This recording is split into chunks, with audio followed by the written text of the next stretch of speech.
Welcome to the Sacred Healing Podcast, where the old is new, the ancient is innovative, and the forgotten is remembered. We believe that sacred healing is your birthright. Join us on each episode as we uniquely, authentically, and mystically dive into the bold and vulnerable life of many magical humans. From breath, spirituality, shadow work, and all things in the esoteric realm of healing, we don't leave any stone unturned on this bold journey of growth as we start to explore the remembrance of what it means to be human. So take a deep breath in and a deep breath out, and let's get sacred.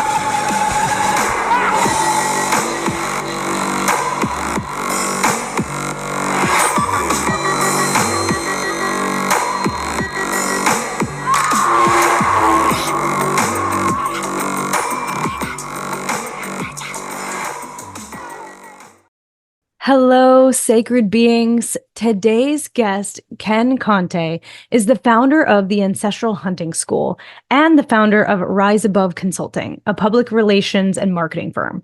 He's also a certified yoga teacher and somatic breathwork facilitator located in Colorado. The Ancestral Hunting School was founded out of passion for harvesting wildlife in a sustainable and conscious way and provides an all-inclusive, curated wildlife education hunting experience. Ken is a lifelong adventurer. He's a passionate outdoorsman who initially sustained himself on a diet of fish and vegetables, later transitioning to bow hunting. He's committed to utilizing every part of the animals he harvests, sparking his exploration into diverse methods of game preparation, hide tanning, and organ meat utilization. In addition to his outdoor pursuits, Ken brings over 2 decades of creative expertise to his professional endeavors. His innovative content creation spans across mediums from top 10 plays at the Hitching Post Theater to print magazines, video production, and podcast hosting. His unwavering passion for uncovering and sharing the captivating stories behind individuals and brands has solidified his reputation as a trusted source of news, information, and history inside the motorcycle industry. I cannot wait to dive into this conversation with my dear friend Ken. We went through our somatic breathwork training together. He and I have spent time in multiple ceremonies, getting into the deep, deep, darkest shadows and the most beautiful moments of bliss together. Ken is just such a beautiful being who holds the masculine energy for me to be able to share and to really connect. And Ken's done just that for me. He's been such a guiding force in my life, a dear, dear, dear, deep friend who I can always call and talk about anything under the sun. He is there for me with non-judgment and total just reverence and respect for the feminine. And he is a space holder. So I'm really, really pumped for you guys to be able to connect with Ken on this podcast. He is a sacred, ancient being, and he's got such a kind soul. So without further ado, welcome to the Sacred Healing Podcast and enjoy this episode with Ken Conte. Hello, sacred humans. Quickly, I want to share with you something I've added into my daily rituals that has me buzzing, and that is Rise Mushroom Coffee. Rise entered my life through my Instagram algorithm that obviously knows what products I like, and I gave it a try, and just wow, it has amazingly delicious flavor. Not only this, they also have a mushroom matcha powder. Mind blown. And they're filled with superfoods and super mushrooms. What I like about Rise is that they use 100% organic ingredients, and their mushroom farms are located in California. If you've always wanted to try mushroom coffee but haven't yet pulled the trigger, this is your moment. And there is zero risk because they have a 30-day money-back guarantee. So if you're interested in the deliciousness of Rise mushroom elixirs, head to the show notes and you will find a link for 20% off your first order. Or simply use the discount code Jessica, all caps, at checkout. That's JESSICA, all caps, at checkout. Okay, everyone, welcome to the Sacred Healing Podcast.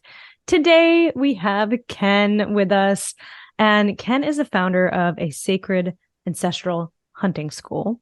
He's also a yoga instructor and a somatic breathwork facilitator. And he's also a successful business owner. So Ken is just multifaceted. Ken and I met about 2 years ago, and we have become deep friends and allies along our paths. And we've navigated communities together and done some esoteric practices together. And all of it's been really fun and really hard. And also, fun fact, we got our breathwork certifications together. So we've been kind of on this journey of knowing ourselves and growing ourselves. And Ken's just a really dear friend. And not only that, but he also leads beautiful men's circles. And I've just been inspired by what he brings to men's communities and full containers and the way that he holds himself. So he's a mentor to me. He's also a mentor to many of the men in my life, including my husband. And I just appreciate Ken's spirit. So Ken, welcome to the show. Thank you for joining the podcast. And it's really great to get to chat with you. Well, thanks for that beautiful introduction. Sometimes I'm not great at receiving compliments or hearing about it, but I'm getting better at it. So thank you for that. I appreciate it. It's been it's been a real joy getting to know you and James and watching you go through your journey these last couple of years. We are not the same people that we were when we met. That is for sure. That is for sure. That is the one thing that we can say with like full confidence. Yep. Definitely not. Definitely not the same people. Yeah. And we've gone through so many versions of ourselves and transformations. And what I love about our friendship is that there's absolutely no judgment on any part of the path that we're on.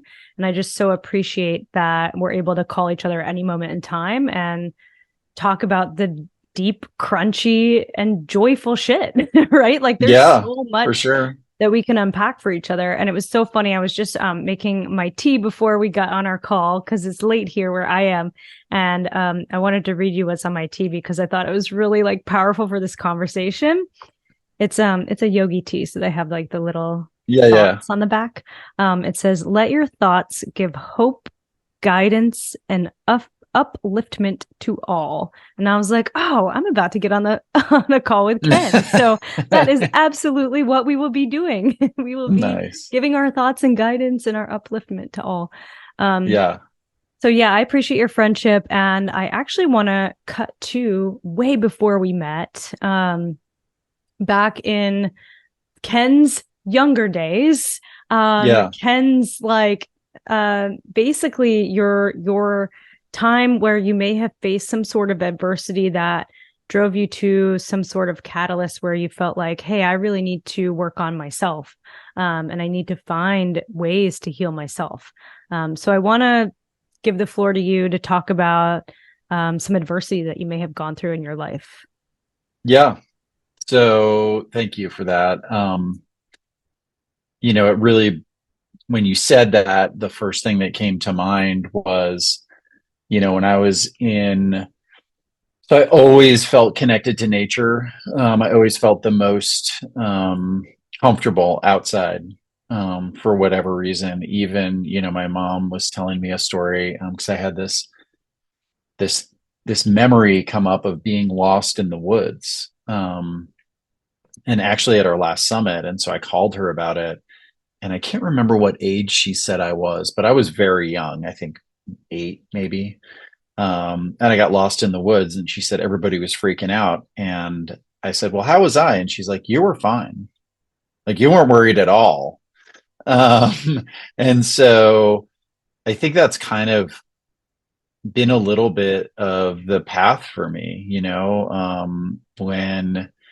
when I was when I was probably 11 or 12, I had some really uncomfortable feelings and started drinking really early.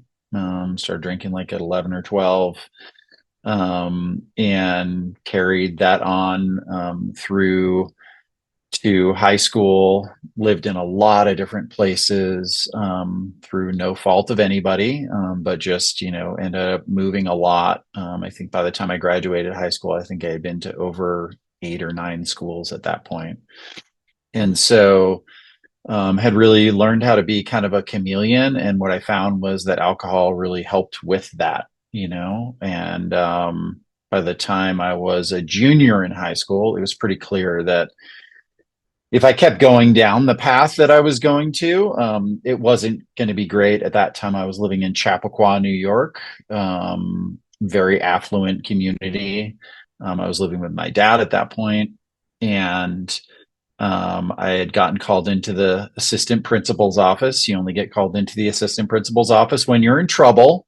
I feel like you've never visited the assistant principal's office, Jessica. I can't say I have. I can't See, say. I knew it. I knew it. I knew it. And Yeah, maybe I to get was my certificate for perfect attendance, you know what I mean? there it is. Yeah. There it is. Yeah. So I was in there, and he closed the door, and on the back of the door there was this poster, and it said walkabout. And I think I still have the poster somewhere. And I was just trying to deflect anything that was on me. And so he like started going in on me, and I'm like, what's that about? And he's like, oh, you should definitely apply to that. Because it would get me out of their school system, basically.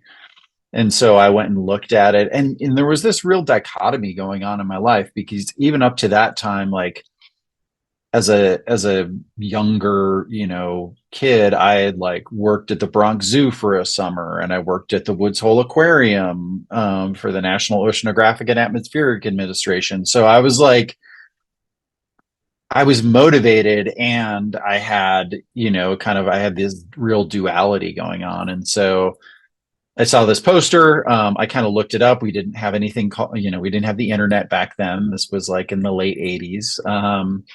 And what I found was this school that looked amazing. It was kind of a hippie experiential learning school. You had to apply, and I applied. I had no idea what I put on my application. And at that point, I was drinking a lot, and I was, smoking a lot of marijuana, and, didn't go to school, basically. And somehow I went through this interview process and got into this place called Walkabout, which unfortunately isn't there anymore.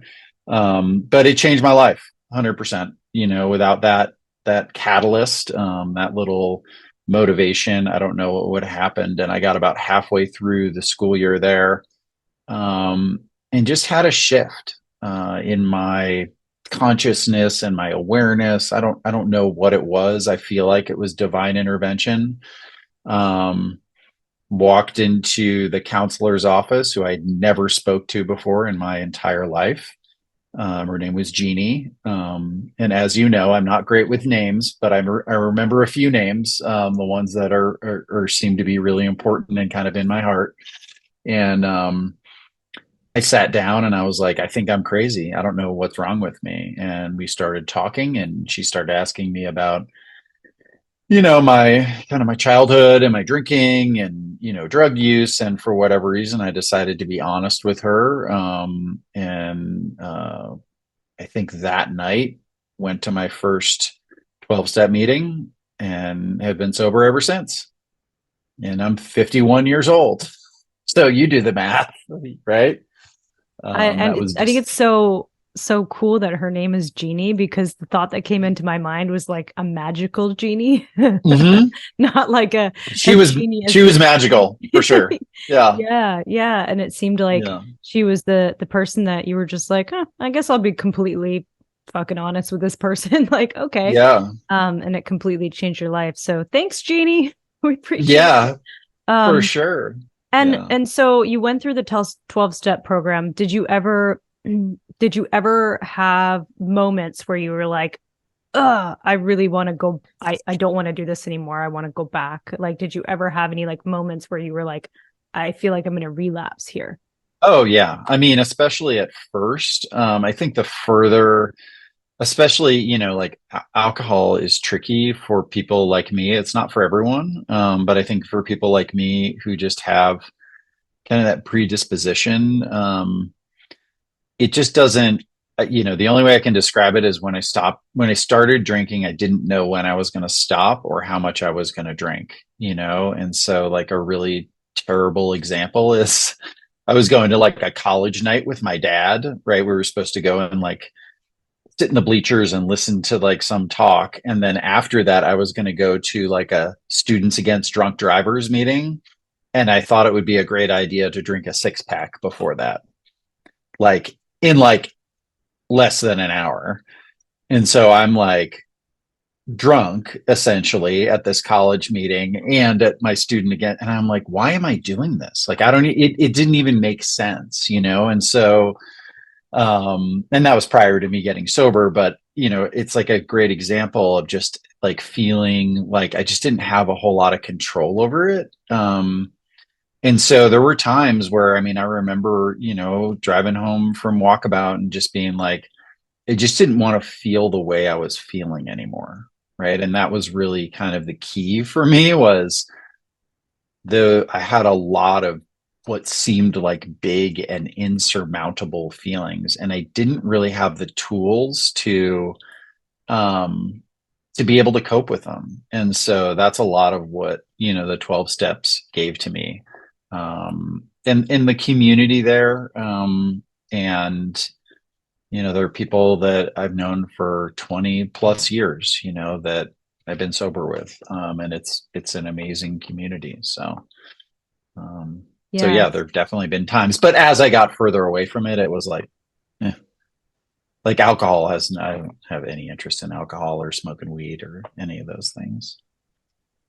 Yeah, and it's interesting because I feel like majority of it is about the community, right? You have a sponsor, you have people that you can turn to when you're feeling like, man, like I might be down in the dumps about this, or I might want to turn to this, but then you have that strong community to really be behind you and guide you along the way. So that's really cool to hear that you still have deep friendships there. Because it sounds like it was the Yeah. first time you were part of a big community like that.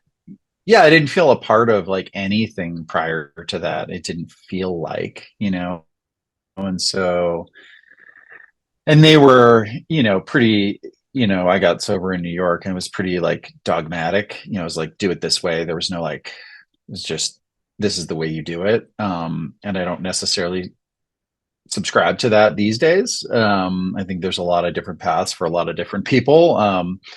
But it was really useful up front for sure. And being forced to call people and tell them this is what's going on with me, I think has been like a superpower that was given to me where like now when things are going on, good or bad, like that is my first, like my natural reaction is to be like, oh, I need to talk to somebody about this. And it really diffuses it both ways, right? Where I don't have to get too high on my horse about something that's great that's going on, or they can celebrate that success with me. And when things are not going the way that I had planned or I'd hoped, you know, I can get some perspective and, you know, possibly some tools around dealing with that. So that was really the beginning. And, you know, part of the 12 steps is, you know, finding a power by which you can live, right? Like finding a higher power.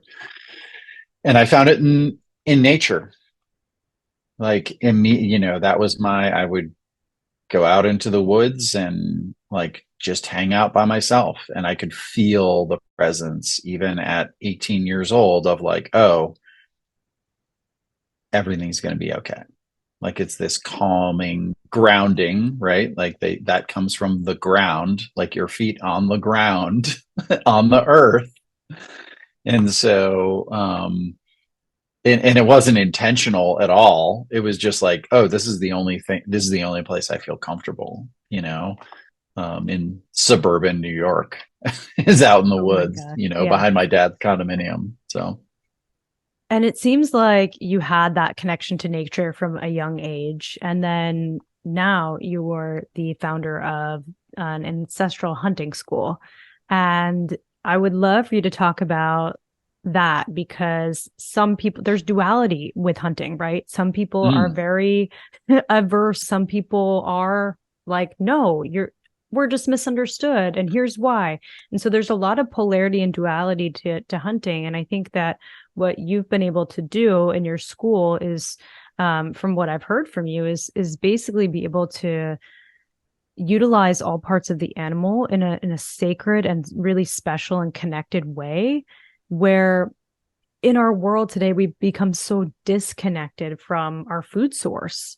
And I was, James and I were actually talking to one of our friends the other day, and we had a pelt, and we were, it's a fox pelt, and we were just showing the fox pelt because we had gotten them in Sedona. We were wearing them around our necks for snowboarding. We were like, oh, they're so warm. And our friend was like completely disgusted. He was like, oh, ew, like, why do you have that? That's so gross. Like, what's going on? And also, like, I eat, typically my diet is vegan, vegetarian. So he was like, I can't even believe you. Like, it was just so much judgment. But like cut two, we're like, but don't you know that like you just had chicken for dinner? Like that came from an animal, right? So like, so in the grand scheme of things, people are typically in our society very disconnected from their food source. But I feel like what you've done and been able to teach is really this like connection to nature and connection to sacred animals. And so I would love for you to talk about your hunting school and how you got to create that, how you came to a place that you wanted to create that.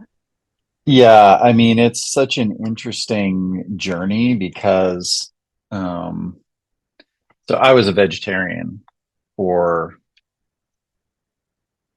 20 years, maybe more. And it all stemmed from, being in high school, and, you're probably too young for this, but there was a whole uprise about, dolphins being caught in tuna nets, right? And so for some reason, I think I had to do like a presentation or debate around animal cruelty. And so this is, the late 80s. And I got a bunch of stuff from PETA, and I started reading through it, and I was like, I'm done with that whole thing. Like, I'm not going to be involved in that. And at that time in my life, I thought I was going to be a veterinarian. So I'm like, I couldn't see, like, if I'm going to help animals, like, why am I going to eat them? Like, that doesn't make any sense to me. And so that was, and I think that combined with sobriety was like the beginning of a lot of like black and white thinking. Like, it's either this or it's this, and there's no in between. And what I found was a softening to that as I got older. And I had a good friend of mine who was a hunter, and I was aghast. That is the only way that I'm like, why would you go do that? That's so gross, like so much judgment. And he's a really good friend of mine. And he started to kind of talk to me about what it was that he went, and he never pushed it on me. He was never like, oh, you want to go hunting? He just kind of lived it. And so what I found was, kind of this beautiful marriage of being able to see how nature, the natural world, like we can interact with the natural world in a very like pure way. And it brought me to this mantra that's like, it's not unique to me, but it's, I love you, thank you. Like that's what I say when I eat. That's what I say when I cut the grass. It's what I say when I kill a mosquito. It's what I say when, I go hunting. And so cut to, probably, I guess a dozen years ago, I asked my friend, I became really clear for me, eating a plant-based diet was not healthy for me. I was really, I was tired all the time. I felt pretty, I just had a really low energy. I was doing a lot of triathlons, a lot of endurance races at that point. And my body was kind of breaking down. And so I was like, well, let me see what would happen. And my wife always jokes with me because she came home one day and I was like, hey, I made a BLT with real bacon. And she was you like, went right what? for the bacon. Right for the like, bacon. I mean, it's the gateway. It's the gateway. It's the gateway meat for sure. I mean, it's so delicious.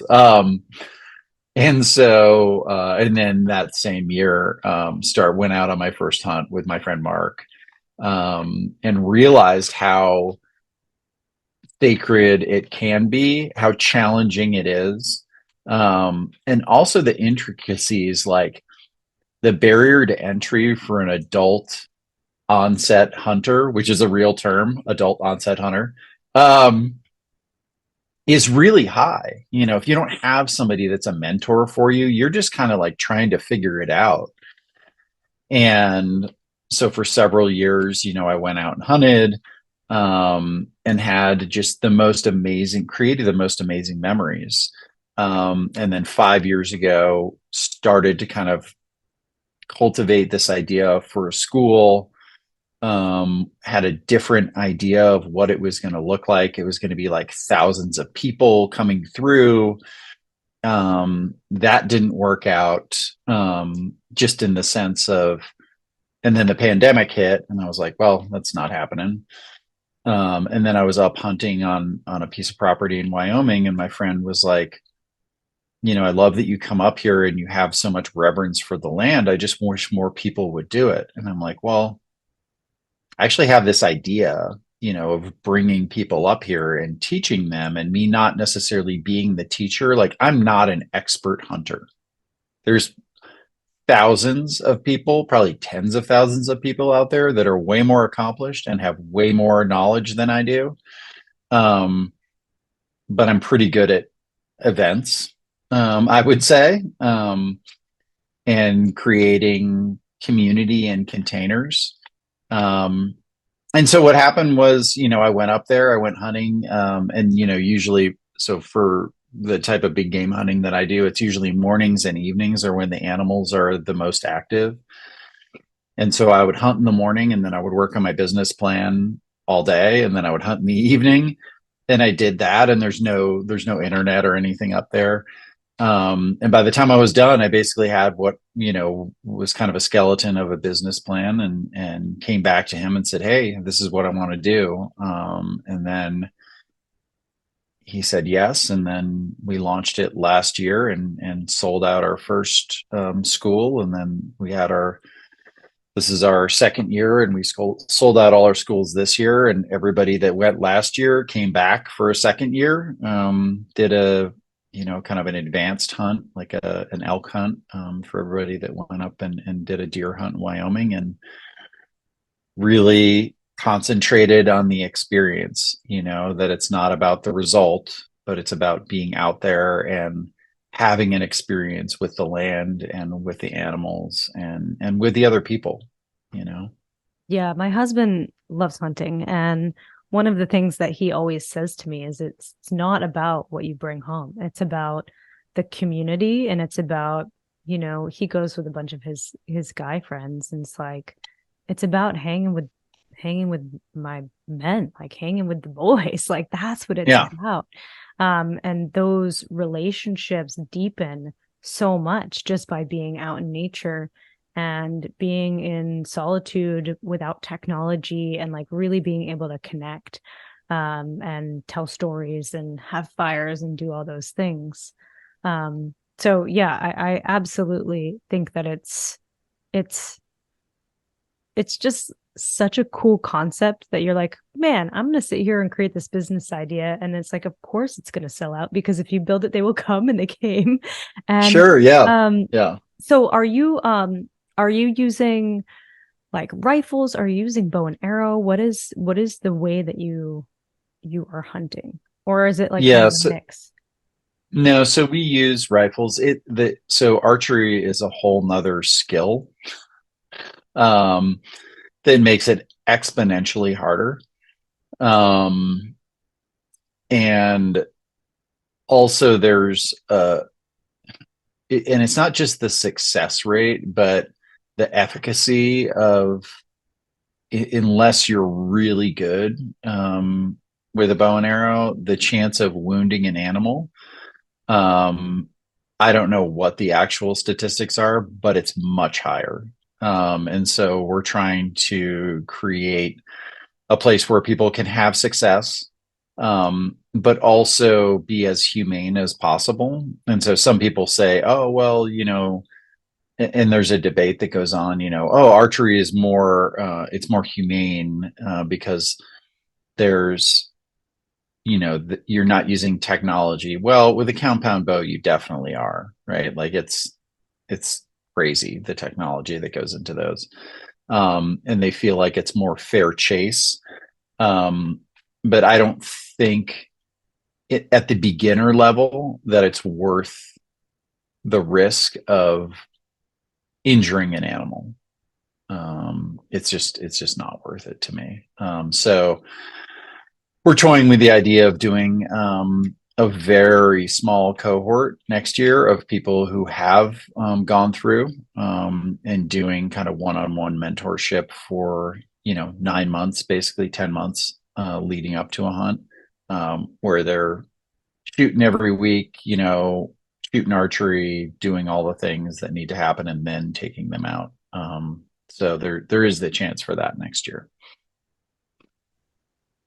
Interesting. And also, it's not just about the hunting, right? So you guys are teaching how to basically prepare the animal post hunt.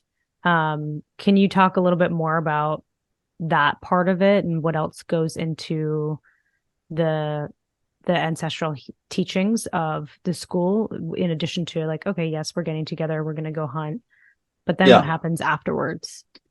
Yeah, I mean, and leading up to it, so we have our own proprietary curriculum that we use, and we do anywhere from 4 to 6, depending on the class. Meetings online, and then they have a textbook that we use, and they have assignments, and they have tests.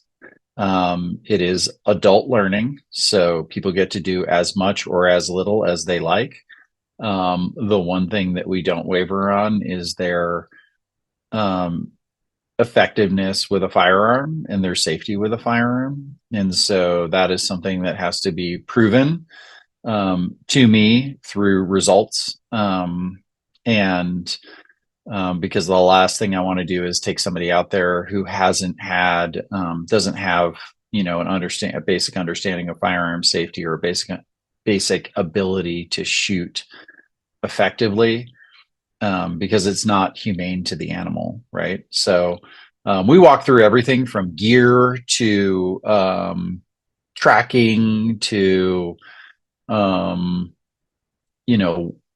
where to look for wild game, and then we also go into specifics for the game that we're actually hunting for. So we do, in our flagship school, we do a small game hunt. Most years we have a lot of rabbits up there, and so we do a rabbit hunt, and then we do a deer hunt, and then we show them basically how to process that. So we've got some amazing coaches that go through and process the hides. They can use them for we can get them processed all the way down to just raw hides, so they're used for like drum heads, or rattles, or a variety of other things. Or they can, we had a student last year tan his own hide, fur on, like, and we helped him prepare it so he could do that when he went home. We don't have the time there to be able to do that, but we give him the resources to be able to. And then butchering, we try to use every part of the animal that we can. There's some specific federal laws around, you can't actually transport game meat with bones in them across state lines. And so what we try to do is we try to either get bone broth for them, or process the bones, or freeze them and send them to them later. And so we try to use as much and show them how to. So we have a private chef that's there, and she takes the organ meat and makes pate out of it. So, specifically like the liver. And so many people have they hadn't ever eaten liver before, right? And especially like venison liver. And then that last night we do a big banquet kind of with wild game. And she talks about how she prepared it. She makes sure everybody gets the recipes. And then, we get to enjoy kind of that bounty together.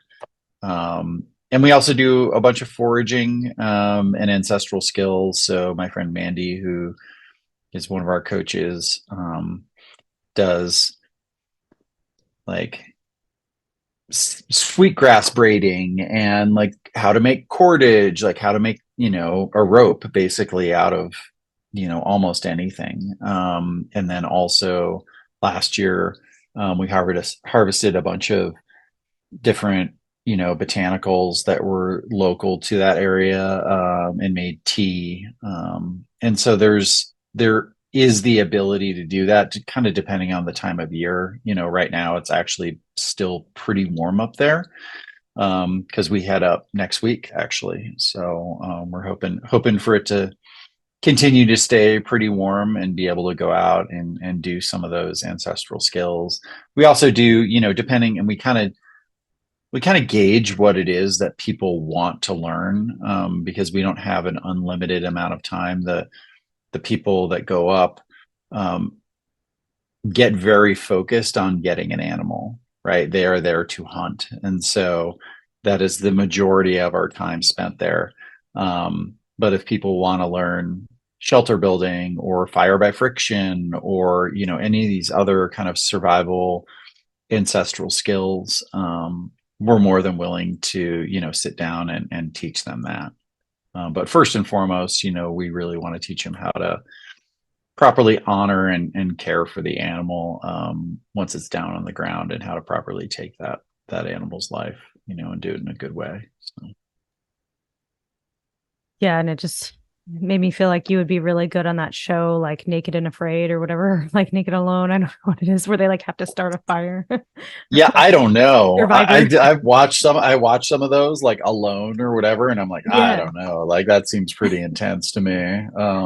You could make it, But kid. We're gonna throw you I out don't know. there. Yeah, I'm not sure about that. um yeah, and I love how you use the word honor, because it really is, it's an honor to have this energetic exchange with this creature, right? They are Yeah. sourcing you food, and you are saying thank you, I love you. Hmm. And I love that exchange of energy that you're using, rather than just saying like, okay, we're going hunting and it's just about the kill, right? It's more about how to honor the animal, how to honor those ancestral practices, and do a lot of other things, like you mentioned, cooking with a chef who can give recipes. So what a wonderful creation that you have here. I'm Yeah. so intrigued by it, and I know my husband's been kind of like itching to be a part of it in the future. So very excited for that. It's so fun, and it builds like community too. That's one of the things that I was like hopeful of, was that the people that we took out and taught would end up going out and hunting together, and that would be, that they would create these bonds where they learn together and they can go out on their own and hunt together. And that's starting to happen, even with just people coming back this year, and so that's been really fun to watch. And, one of the other pieces that I'm really focused on is having people tell the story of that hunt when they feed their friends, family, that animal, that they get to tell the story of, that morning or evening, and what that looked like, and, what it was like to take an animal's life, because it's both, it's exciting and fun, and it's sad. Like it is truly like every time I take an animal, it is like I feel it. And I encourage people to. We had some father sons come up last year, and to watch, 13-year-old kids go out there and take their first rabbit and have those two emotions, and to tell them like it's okay to to have both of those emotions at the same time, like to be excited and sad.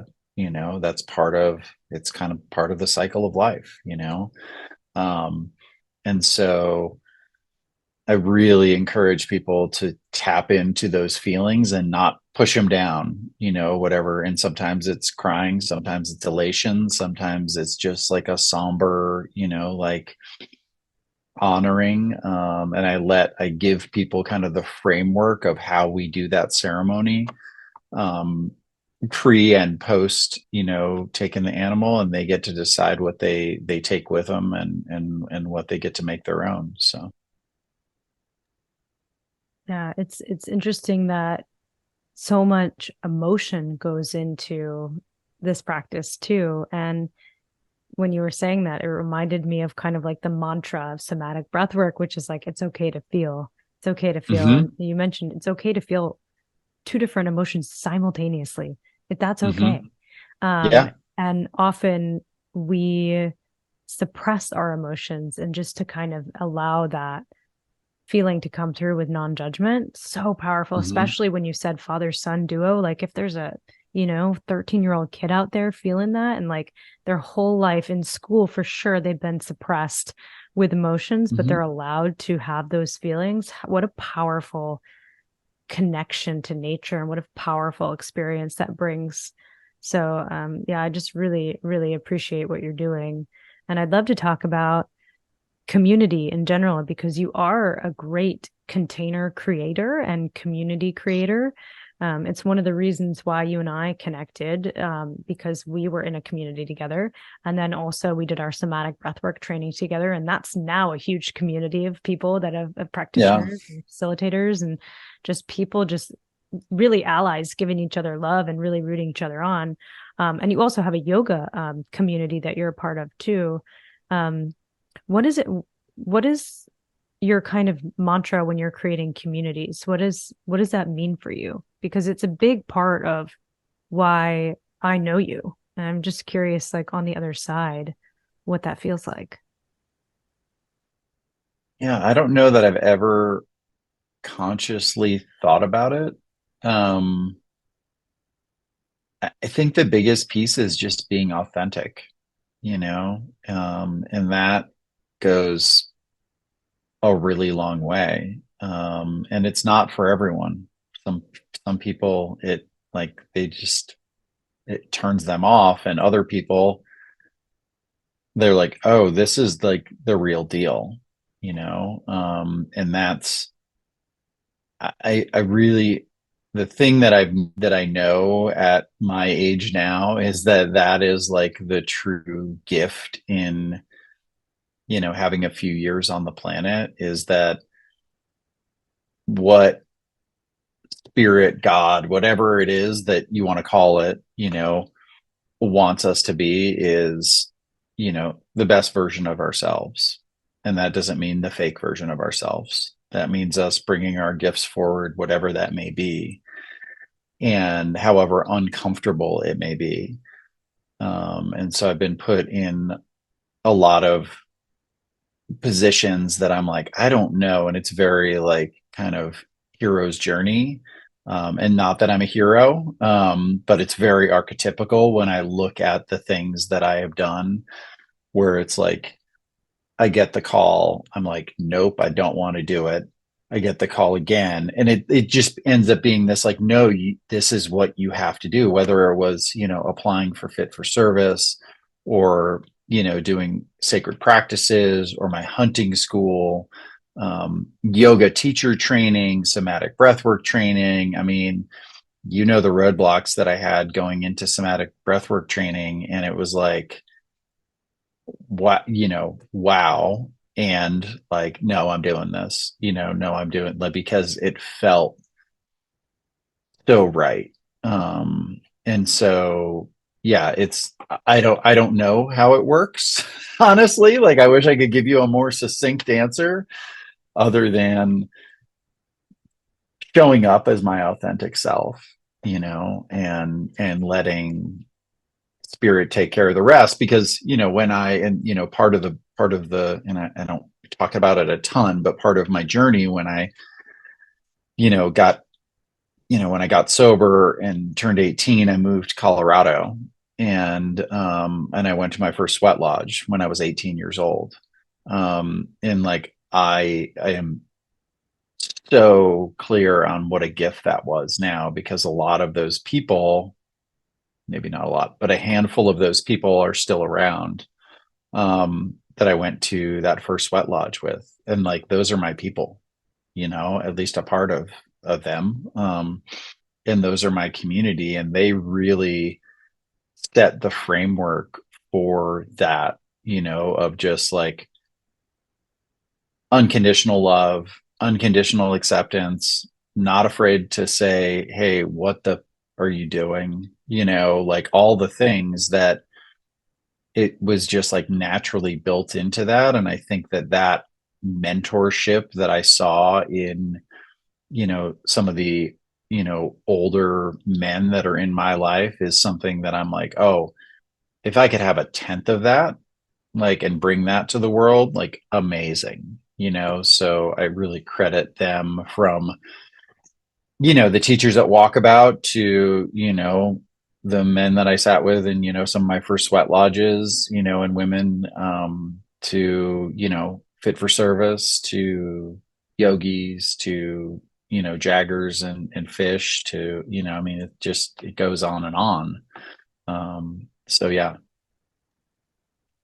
Well, I wouldn't imagine you to say any other thing other than being authentic, because that's the entire reason why I feel like you and I have a friendship, is because there's just no bullshit, like we can Yeah. talk about anything. There's no judgment. And it's like, fuck, that shit's crunchy. That shit Yeah. sucks. Mm-hmm. Because sometimes you can get into containers that it's like, yes, it's all joy and happy and like all the good stuff. And it's like Good vibes only. good vibes only, I don't and know. that's just not real life. And so No. I appreciate that, that we're able to have conversations that are really fucking hard sometimes, and call each other Mm-hmm. out on our bullshit, and Yeah. really push each other to be, like you said, the best version of ourselves, because that's all that we can be. And that's what we're meant to be in the world. So I appreciate that. And today, I want to share with you all the delicious cacao with a K drinking chocolate. Cacao is one of my favorite brands of ceremonial grade cacao and is a delicious addition to my morning routine. Cacao is jam-packed with delicious nutrients that work with my body to stay energized, connected, and focused. What I also love about cacao is that they are a nonprofit on a mission to protect the native heirloom strands of cacao in both Peru and Guatemala by giving back to the farmers and communities that make it available to us. If you are interested in cacao with a K, go to the show notes and you will find a link for 10% off your first order, or simply by using the discount code Jessica, all caps, at checkout. That's JESSICA, all capital letters, at checkout. And kind of segueing into, you mentioned jaggers and fish, and we went through breathwork training together. You mentioned a little nugget that you kind of had some reservations going into being a breathwork facilitator, but then once you kind of went there, you were like, holy fucking shit, this is the real deal. I would love to talk about kind of that journey into becoming a breathwork facilitator, and what that meant for you and what that was like for you. Yeah. I mean, I think I am, and this is true of, fit for service and yoga and, somatic breath work, is, I'm a skeptic at heart. I just don't believe it until I experience it myself. It's not even seeing it. Like, once I experience it, then I'm like, oh, this is real, this feels real. And so that's really what happened for me, at somatic breathwork training. And when we had our training together, and I was actually supposed to be in the one previous to that, and for a variety of reasons it didn't work out. And so I ended up in the one with you, and Matt Stomper and Michelle, and like all these people that I like, several people that I knew. And that was beautiful, right? And that was exactly what I needed at that point. And when I went down there, like I needed to receive. Like that was the biggest thing that I took from it, was like, I need this for me more than anything right now. And when I saw how it worked and how it affected me and my nervous system, and then being able to take that out into the world, into my, even into my family, and not necessarily the breathwork practice, but the, like, feel it all. It's okay. Like you don't have to, because, and it's the thing that Jaggers talks about, when somebody cries, we go comfort them, right? And maybe it wasn't him that was talking about it, but I attribute it to him. Is what we're trying to do is we're trying to get them to stop crying. We're trying to comfort them, right? Which isn't always like, that's for me. That's not for them. Like they need to cry. That's why they're doing it. It's this outpouring of emotion, and this expression, that really needs to happen. And I love, the way that they talk about the fact that we have all these kind of trapped emotions that, it may not be appropriate, if I'm in the grocery store, to just start crying, or scream or whatever that may be. And so having the ability and the container to be able to do that in a healthy and safe way, is such a freedom. And to watch the people that I've taken through that practice, and watch them really transform, has been like, it's been such a gift, and I'm such a skeptic that every time I'm like, I don't know if it's going to work this time, You're like, like, maybe. I'm like, maybe, I mean, I have a lot of evidence that it will, but maybe this is the person that it won't work for. And if you do it, it does, and it's magnificent. That's the only way I can describe it. Yes. And you actually did a one-on-one breath work virtually with me, right? I think it was like back in May. And first of all, I was so honored that you reached out and you were like, yo, you're like, I need this. You're like, I need this. I need this I need so this bad right now more than anything. Yeah. But it reminded me of it because you said I really needed to receive, and I've noticed that I now am better at asking for not only like help, but I'm better at asking for space for my emotions to like come up and come out, because I'm like, nope, don't want to hold them in, take the broom, sweep them out. Yeah. And just giving myself full permission to not only ask for when I need to receive, but also to allow those to come out in a healthy way. And like you said, there's places where you don't want to have a full blown like grief process in the middle of the grocery store. But this is almost like creating safe containers for people of all ages to have really healthy releases of emotions and traumas. Because of course, when we're little, and the temper tantrum comes on, we don't necessarily know the societal norms that's not cool to do in the middle of Whole Foods, like to drop to your knees and just like scream. And throughout our, as we grow up as little children, it's almost like the suppression starts. It's like, stop it, don't cry, don't do that, like don't scream, don't this.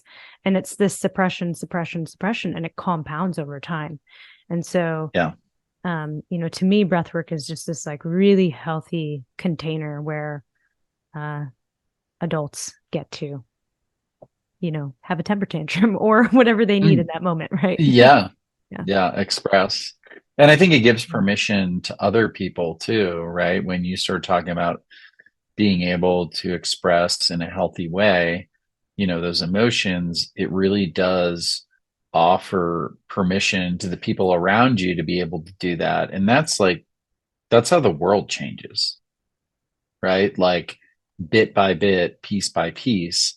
And so to see that trickle down to, some of my communities, that I'm a part of, and then even my family, to see the ability to have those healthy expressions and not be shamed or suppressed, or is really that's like the gift. Like, yeah, it's awesome for me, right? Because I get to be able to do that myself, but more so to be able to see that happen in, some of my close friends and family. I mean, I had a friend of mine who came in here very reluctantly, and I don't push breath work on anyone. I'm sure you don't either. They know that I do it. And if they want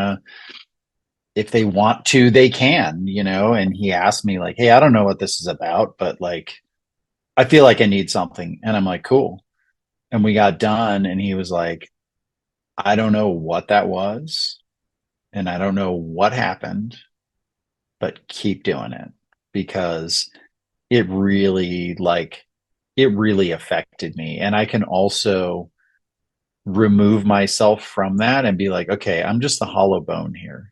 Like, it's not me, it's spirit coming through me, because that's how it feels. I don't know how it feels for you, but that's how it feels for me when I, press play on that playlist, and it starts going, and the rattles start going, and all the things, and I get to see them go through the process. It's like, I feel like it's like a gift to the world, that they get to do that, that they get to have that expression, I absolutely know that feeling. It's otherworldly to be facilitating breath work. And yeah. it's funny you mentioned like the eternal skeptic, because my husband watched me do breath work and facilitate breath work for many years. I mean, I started doing breath work in 2011, not necessarily the somatic breath work, but different types of breath work. And I've taken it with me in my practice, and I studied with Wim Hof, and like I've had all these different types of breath work that I've been interested in. And when I found somatic and knew that was like really my life's calling, really, to bring that into the world, I had been doing that for better part of a year. And, like you said, I don't force anyone into breath work. It's just like, if you're interested, you do it. If you're not, cool. Yeah, that's okay too. Yep. And my husband he didn't do a breathwork ceremony with me. I don't think that would be the best first experience with your partner. No, we're all set with that. But he ended up doing a beautiful breathwork 200 people ceremony in Sedona last year. And I was there. You were there. Stephen Jaggers was there. Our mentor, Stephen. There was just like so many beautiful breathwork practitioners. Lucas and Hella from Awaken Breathwork were there. Anahata was there from Shine, Sedona, and just like beautiful creatures of breathwork. And I was like, oh man, this is like the breathwork of all breathworks. And he went into it and he was like, whatever, like, what do I wear? Like, just tell me what to wear, where to be. I'm good. Just so low expectations, which probably helped with the outcome, but he was absolutely blown away by breathwork, and rarely do I see him blown away by anything. So sure. it was just one of those things where it's like, oh shit, this really does something. And I'm over there like freaking out because I'm like, oh my God, he's going to be the one person that breathwork doesn't work on. Because you're like always, what if it doesn't do anything? What if he just lays there? But every time I'm surprised and just honored to know the practice. It's really, really special. And so how have you started to kind of integrate breathwork and into your yoga? Because I know you've got a pretty serious yoga practice. I won't say serious. I feel like playful and also, ritual, maybe regular. Regular. Regular, yeah, Regular. holistic, Yeah, regular. regular. Yeah. You've got a good yoga practice. How do you integrate breathwork into your yoga practice? Because you are a yoga instructor, and I know you've done some retreats here and there as well. Mm-hmm. Just curious how you kind of integrate the two into more of a unique experience. Yeah. So, I mean, honestly, like I teach hot yoga mostly, which is, Bikram. And so we actually do breath work before and after. So it's essentially that. Um, and I've always been I've been fascinated, and probably around the same time you started doing breath work, I think I started as well started with, I don't know if it was it was probably holotropic breath work, and went to a holotropic breathwork therapist that had trained under, um, Stanislav Grof. And so, the originator of holotropic breathwork. And it was really interesting, but it did not, it just produced like a very ethereal state, but there's no like integration with it, And so it was it was interesting, right? And I probably went to a dozen sessions with her and had all sorts of visions and, breakthroughs and things, but it's really activating because you're just hyperventilating basically for 45 minutes, Um, and so, what I found now in my own personal practice is, like, I do 3 rounds of Wim Hof almost every morning. Like, I give myself a break, like Saturdays, I don't necessarily do it, but if I'm up and I have time, before yoga, like, I'll do it. And so I do that and a meditation like pretty much every morning. And it doesn't take a ton of time, but it's a great way of connecting with myself, with spirit, with, and it never gets old. I don't know. There's not like, there's always a novelty to it. And there's a piece of it that really like speaks to where I'm at, in that day. And so, like, this morning, it was like the breath holds were so easy. And I was like, I wonder why. Like, why was it so easy? Like, I had a really long sleep deprived weekend at Arcadia. Like, I thought it would be hard. And it was like, and I think my nervous system was just so relaxed that it was just like I didn't even think about the breath holds. It was just like, oh, we're done. Oh, okay. Here we go. Um, so yeah, that's kind of, and my biggest thing in the yoga that I teach is that stillness, and connecting to breath and really having that stillness in between postures is like, I feel like that's actually the yoga, like the postures are great, but I feel like that stillness in between is really the part that is so difficult, because the postures can be performative and I can judge myself on them and all the things. And that stillness is just stillness, and presence, so. Mm. Yeah, I mean, breath is a powerful process. Mm-hmm. And I'm curious if you would be willing to share any like pearls or nuggets of wisdom from a breathwork experience that you've had, or that you've received, and maybe any bits of wisdom or any experience that you would want to share about a breathwork journey that you've been through that's changed your life. Let's see how emotional I want to get. Um, so, I mean, the one that comes to mind for me, is, um, is one in Sedona, last year. You and I have talked about it.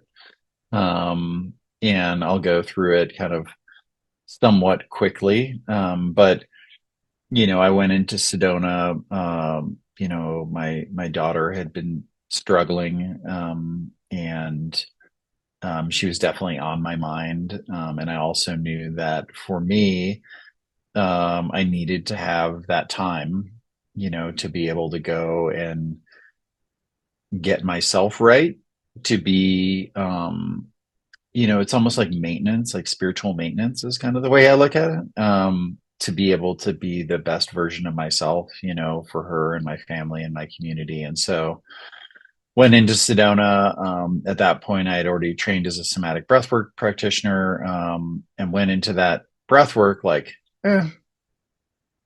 it'll be fine, and immediately got launched into this vision space. It's the only way I can describe it, where I was in a boat, like a gondola. Everything was black or in like sepia tone, black and gray. I was in the back, my daughter was in the front. We were going across this black river. We got to the other side. Everything was like burnt, desolate, is probably the best way I could describe it. And she got out of the boat and started running. And I got out and started running after her and couldn't find her. And I'm looking around, and the whole time I'm doing the breath work and going through it. And I walk up to what I would describe as like a crypt. And I look in it, and she's in there, and she's dead. And I looked at her and I said, I love you. I'm sorry. Please forgive me. And at that point, I was crying and pretty hysterical. And my logical brain was like, fuck this. And I came out of the breath work and I stopped doing the breathing. And Dr. Dan was right there. Dr. Dan Engel, anybody that doesn't know him, you should look him up. He's an amazing human. And he said, you need to keep going. Like you need to, and I'm like, I'm not, no, like I'm not doing. He's like, you're not done. Like you need to keep going. And I trusted his words. I didn't know him. I had never talked to him. And so I kept going, and I started breathing and immediately went back to that exact same space. But the roles were reversed, and I was lying in the crypt as like an old man, and my daughter was looking down at me as a much older woman. And she said the same exact words to me, I love you. I can't save you. Please forgive me.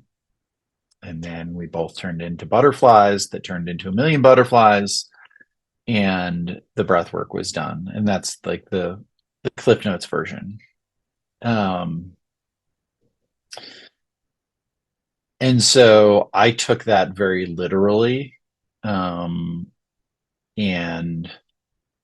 it opened up in general terms. I talked to Dr. Dan afterwards a little bit about kind of my daughter. He made some suggestions about a few things. And what transpired when I came home was like, the only thing I can say is like amazing, because there's no other words for it. So I came home and my daughter asked me like, oh, how's Sedona, with your weird friends or whatever. And it was really good. There's actually something that kind of came up, with you. It was like kind of heavy. And so I told her about the breathwork experience. At the time she was 15.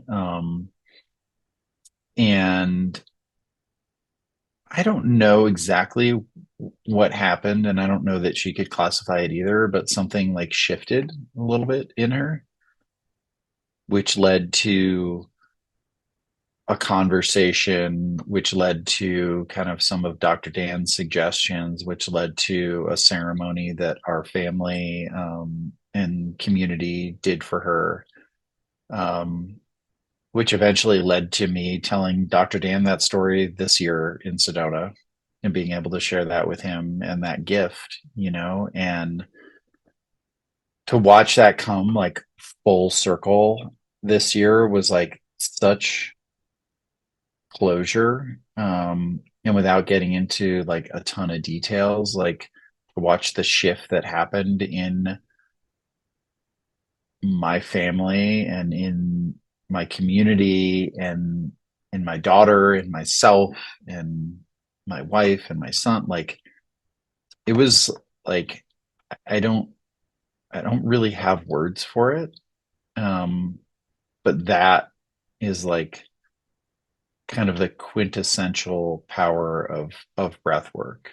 And they're not all like that, right?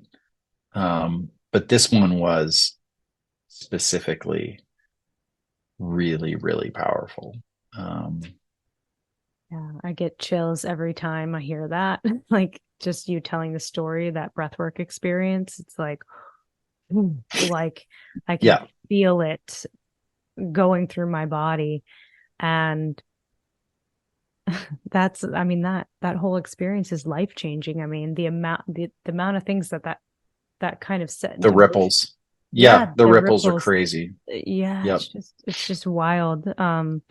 And to know that, you are passing along this way of parenting that I think is just special. It's difficult to be that close and connected to especially a 15-year-old girl. It's like, I mean, I went through that phase and I wanted just nothing to do with my parents at all because you're just going through a lot Yeah. at that moment. And so I think that there's really just something special about really kind of changing the genetic code of what it means to parent and kind of break the cycle of old school mentality of parenting and really get into this like authentic version of parenting where you're just so open and honest about these Mm-hmm. types of experiences because they are so powerful, and the domino effect from that is just wild that you had a full circle moment and we're able to share that with Dr. Dan and just like say, Yeah. wow, this happened last year and like cut to. And yeah, what a beautiful takeaway from a breathwork experience. And that was just one, right? Yeah. It's Yeah. wild. It's wild. You It also is.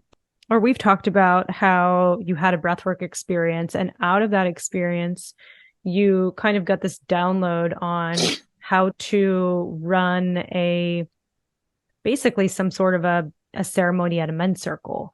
And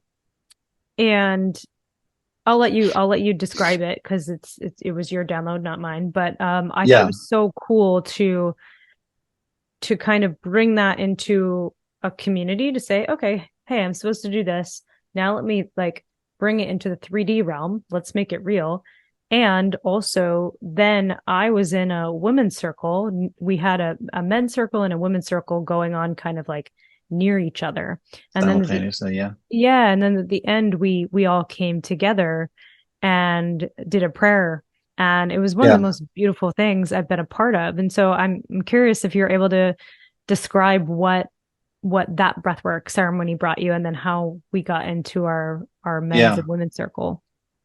Yeah, and it's interesting because that was right before Lockhart in May, and that was the online, so if people are curious about if online breathwork sessions work, they do.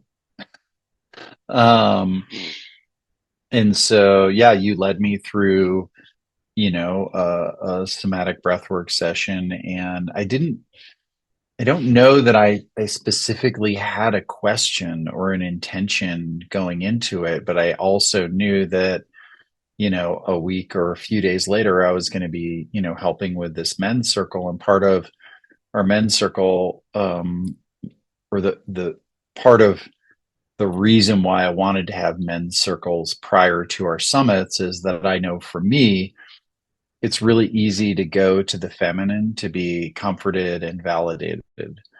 And I feel like as men, we need to be able to go to each other. I felt like, and I still feel like, we need to be able to go to other men and feel safe to be able to have that same sort of vulnerability and get that same sort of love and connection and safety. And so that was kind of the impetus for it. And I didn't know what it looked like from a logistical standpoint.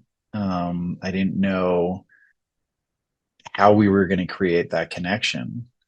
Um, and the thing that came to me were it was kind of twofold, and one was the how uncomfortable, I always go up to my son and I hug him from behind, and he uh and I don't necessarily, it's uncomfortable. I don't know why.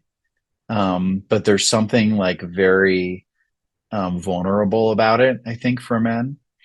And so it came to me like that's what we were going to do. And so we sat on the ground, and everybody had, the person to their left would lean into them and they would just hold them, from behind, and be like that nurturing but masculine presence with them, like a father would hold a son, or like a brother would hold a brother. And so we went through some cues around that, um, and imagining, what that would look like and who you were, depending on whether you were, the receiver or the giver. And then in addition to that, like, how do we create the connection between the masculine and the feminine at the end? And, what I came with is, everybody doing a traditional, ceremonial prayer tie, and then us, tying them all together. And so we had these, I don't know, 70, 80 prayer ties, from everybody in that circle that really represented everyone within that community, whether they were there or not.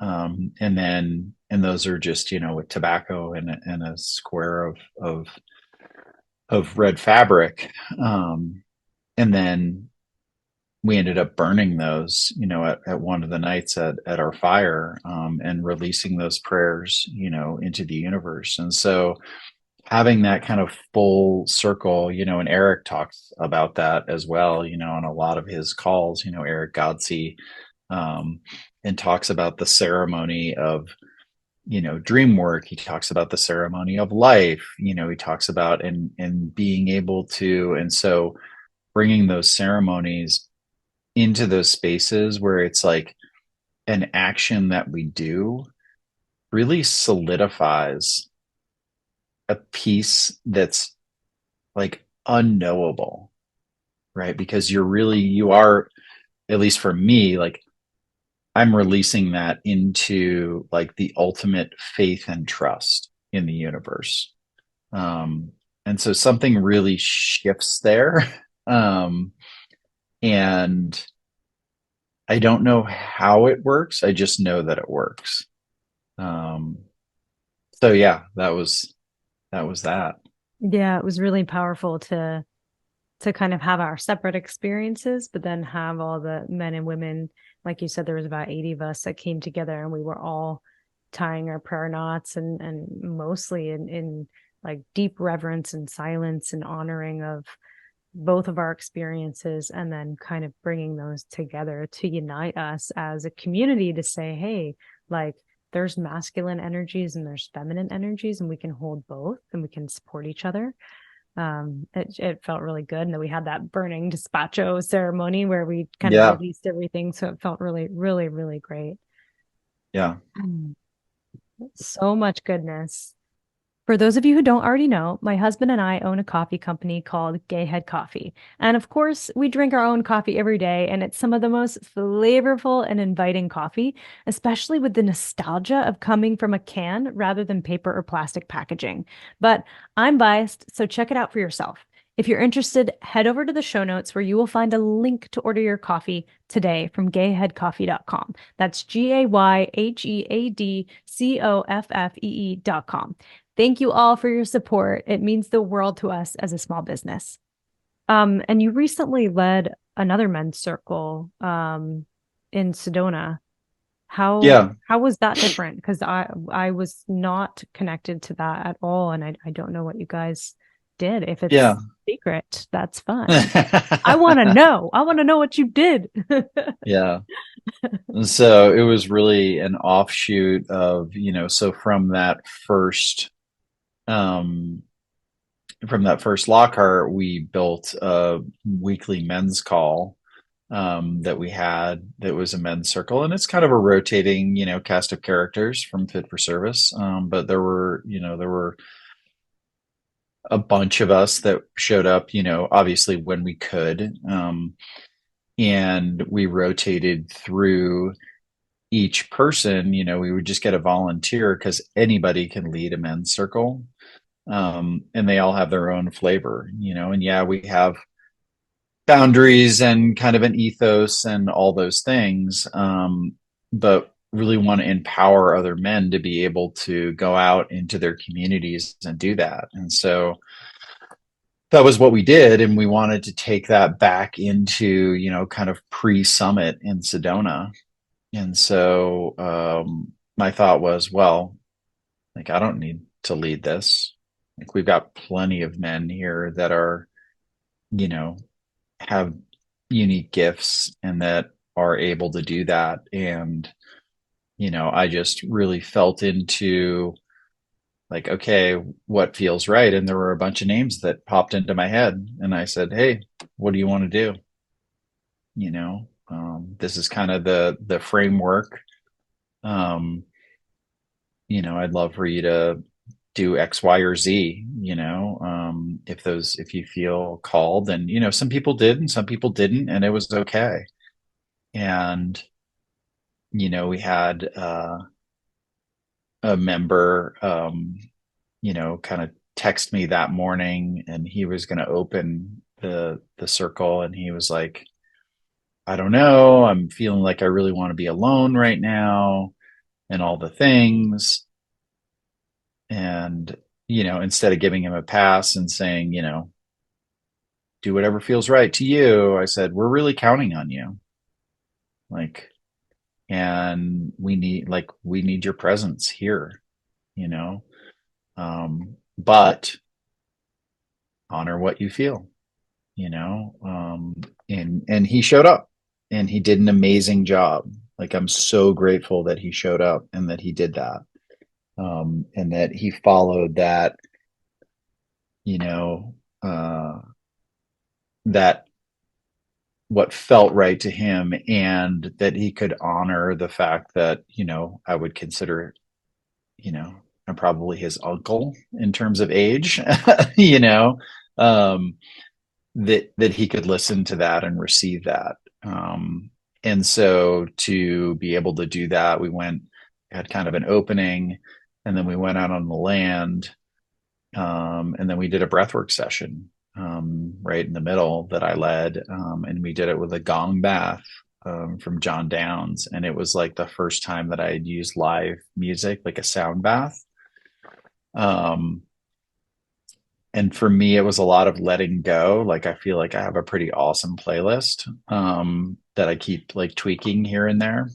And so for me to just be like, this is what we're doing, I'll give you the signal when we're going into a breath hold, and you'll know, and then we'll do, and it was like, it was a whole nother level. And being outside in Sedona, it was like, it was wild. It was really, really cool.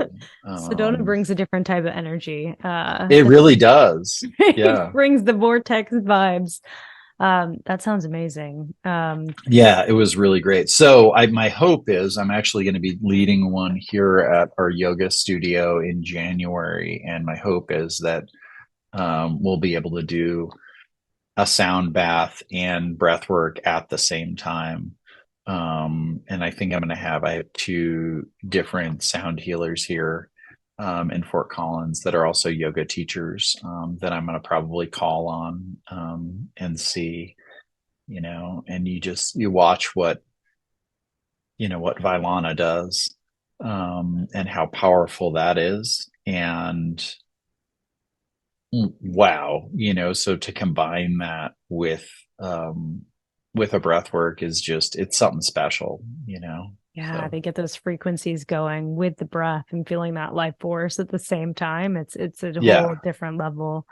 And I appreciate that not only are you like looked up to in your men's groups, but also like you have that presence where you're able to push people. Because we're here to push each other. We're not here to play it safe all the time. We're here to grow. sure. And so I appreciate that, you're able to help people get a little bit out of their comfort zone and push them to be better versions of themselves. Um, I also want to touch on before we close out, we actually were, I don't know if we were in the same, I don't think we are in the same one, but we've done sweat lodge ceremonies together in community. But you also have tons of experience with sweat lodges. And so I'm Hmm. curious if you could go into some of the sacred practices that you've done in sweat, because it's one of those experiences where I didn't really know what was going to happen. I was kind of like, okay, I guess I'm along Sure. for the ride. Pretty good with heat. Yeah. It's not all the time. But I had an experience that was so profound and Mm. beautiful. And I'm curious what your experience has been with Sweat Lodge and creating spaces for people to sweat. Yeah, so I mean, like I said, I started my first one was when I was 18. I mean, maybe I was 19. I feel like I was 18 because I think it was the fall of my freshman year in college. Um, and kind of got pushed into one and was like, what is this? You know, and really resisted kind of the call. I really wanted to find something that was a little bit easier. Um, a path to go down. And I checked out the idea of just putting like some money in a basket seemed like kind of awesome idea, to me, and just like having to list somebody to talk to you, instead of actively praying and meditating for a sustained amount of time in a hot, enclosed environment, where you had no control over it. And what I found was I just kept coming back to it because it just felt like home. That's the only way I can describe it. It feels like home. And so I would say probably a few months, maybe a year into going into my first one, it became a pretty regular practice for me, where we were doing them several times a month. And then my teacher, mentor slash kind of adopted dad at that point, went through a pretty profound spiritual crisis and have only what I can describe as like a shamanic death kind of psychic break. And it was clear that he just wasn't fit really to serve. Um, and just and we really tried to support him. Um, and it wasn't what he wanted. And so I went to my teacher or mentor and just said, what am I supposed to do here? And he's like, you need to go pour a sweat. And so, and this was after doing several years of a vision quest, and being given a pipe, a chanupa, and then also sun dancing. And so, I didn't take it lightly, and I really didn't want to do it. I'd much rather just be a participant. That was kind of my thought was like, I didn't want the responsibility, right? And then what I learned was like, spirit takes care of the people, just pour the water, like you'll be fine. And that's been true, and that's been kind of the path that I've seen is that, if I just show up and do what's put in front of me, like spirit takes care of everything else. And I'm not responsible for anybody, just myself, and doing kind of the next right thing. And so whether that's, helping with ceremonies, or speaking the truth, that's kind of my credo is that, those practices and those parts, have been essential to my learning and my growth. And like, it's not for everyone. Like it definitely isn't, like my wife, has been to sweat lodges. And she's like, it's not for me. It's kind of your thing. And, and it's not that if I didn't ask her and was like, hey, I really want you to kind of, it's like she would, but she's like, it's kind of not for me. And I'm like, cool, that's okay. And same with my kids, my son like started going and doing sweats when he was like 5 years old. Cause, wanted to be like dad. And then, got to a point at, I don't know, 11 or 12 where he's like, yeah, I can take it or leave it, and that's okay, so, um, every sweat is the same and different, for me, whether it was, in Lockhart with Wyra or, in Utah or in Denver or wherever. They're all have like a similar flavor and they're all have, I never leave going, gosh, I wish I didn't do that. I always leave going, okay, there's that little teaching. And, I've had some profound moments where I've talked to people that are on the other side.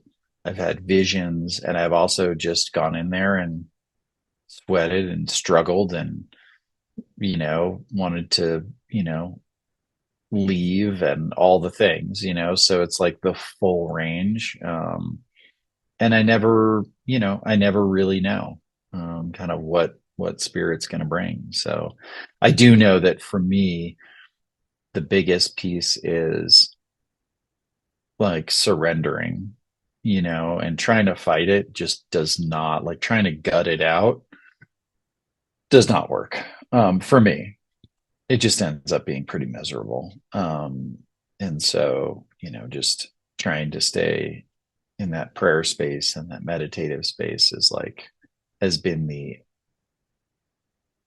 essential learning, and then taking that out into the world. So. Yeah, it was really profound, for me. And, it's something where I would definitely do a ceremony again if it was done in the right way. Because Mhm. I took it pretty seriously. And like you said, it was like a full body surrender. I mean, I went in there like, oh, I'm not under any circumstances, like I'm staying in there. I'm not getting out. Like I was kind of like tough guying myself in there. But then, Sure. yeah, the second I was like, oh, okay, I just need to fully surrender to whatever is going to go down because Hmm. it, it was magical. So, yeah, I love that you are able to hold those containers in a very reverent way and honor those practices. We didn't really get into a lot of your background, from a vision quest perspective, but I know you've got a lot of just deep spiritual practice ingrained in your system, in your operating mode, and you bring it to all of the spaces that you weave into. And it's really, really powerful. So thank you. Appreciate you. Appreciate that. Yeah. Yeah. And it also feels like it's like what I know, Mm. it just feels so, and I'm so grateful for it, that I was introduced to it at a young age, at a place in my life where I really needed it. And then I was able to listen, and I don't really think that that was me. Like, yeah, there was a part of me, but there was also just spirit, like presenting these opportunities to me, and taking them, and jumping in kind of full force. So really, really grateful for that, and for the community that continues to kind of hold me up, whether it's Fit for Service or yoga or my sweat community, or like they're just amazing humans, so Yeah, and it all brings it back around to like having these mystical genies in your life, because genie started yeah, you on this path. yeah, it's true. Um, and or it reminds me kind of like in Cinderella, it's like your little fairy godmothers that kind of like, or fairy godfathers that just kind of like get trickled throughout your life, and then you look back and you're like, oh, okay, I see what you were doing there. Yeah, So yeah, just really grateful to have had some of these experiences with you, been able to breathe alongside you, and be in groups and communities and women's circles with you, and it's been a pretty wild ride so far. I'm excited to see where our friendship takes us in the future. Um, and I would love to kind of shout out where people can find you. Where can people find your Ancestral Hunting School? Where are you most active? And also for your local community, people that might be local to your area, where can they take a yoga class? Where can they breathe with you? yeah. Maybe to give everyone access to where they can find you. And then, of course, I will link everything in the show notes for everyone. Yeah, I'm pretty easy to find on social media. Ken Conte underscore at Instagram. That's probably where I'm most, I'm part of that generation. And Ancestral Hunting School on Instagram as well. And then I teach at the local yoga pod studio here in Fort Collins. So those are probably the best ways to get a hold of me. Amazing. And last question for you. Do you have a Yeah, spirit animal? I have many. Yeah, I really do. It's like I, depending on the seasons of my life, I kind of go through a bunch of different ones. But yeah, it depends on. Right now, the Raven is Mm. has been for about the last 2 years. Just constantly, like whenever I'm in doubt, I'm like, oh, there's one. Like, where were we? Oh, we were in Las Vegas. We went and hiked in Red Rock Canyon, and we were on a trail, and we were going, and my wife was like, "Are we going the right direction?" And immediately a raven was like, and I was like, "Yep, we are." And sure enough, we were. I was like, You're like, yeah, yeah, hold "No on. Yep. worries. Mm-hmm. Yep, we're good. We're Ah, good." So if we that's pay awesome. attention, those signs around us all the time. Mm. So including the sign to connect with you. So super grateful that Very we had that random. that connection. Yeah, We're a totally. random friendship, Totally. but I like it a lot. Yeah, for sure. Um, For sure. I so appreciate you, Ken. I look up to you. You're a friend, you're a mentor, but you're also somebody that just is a rock, and you're not afraid to be exactly who you are in every moment. And I appreciate that so much. And I'm excited to see where life takes us. But for all of the listeners, we've shouted out Ken's website, Instagram, all the ways to find him. Ken, anything else you want to say to the listeners before we sign off? No, just, super grateful for you and appreciate the opportunity for coming on here. Thanks so much. Absolutely.